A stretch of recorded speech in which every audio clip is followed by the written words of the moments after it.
शुरू हो गया है। दहशतगर्दों और सिक्योरिटी फोर्सेस में एनकाउंटर हुआ है। सिक्योरिटी फोर्सेस ने की है इलाके की घेराबंदी। दहशतगर्दों के छुपे होने का अंदेशा जताया जा रहा है। तो बड़ी और अहम खबर इस वक्त जम्मू कश्मीर से आपको बता रहे हैं, जहां पर एनकाउंटर का मामला सामने आया है। दहशतगर्दों और सिक्योरिटी फोर्सेस के बीच हुआ है यह एनकाउंटर। सिक्योरिटी फोर्सेस ने की है इलाके की घेराबंदी।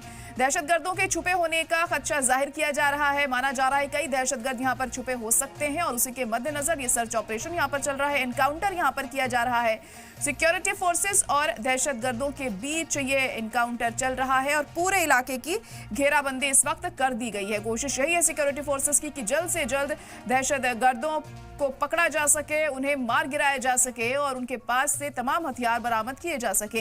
तो बड़ी और अहम खबर इस वक्त जम्मू कश्मीर के कठुआ से आपको बता रहे हैं, जहां पर सिक्योरिटी फोर्सेस और दहशतगर्दों के बीच मुठभेड़ जारी है और पूरे इलाके की घेराबंदी कर ली गई है ताकि किसी भी हाल में कोई भी दहशतगर्द भागने में कामयाब ना हो सके।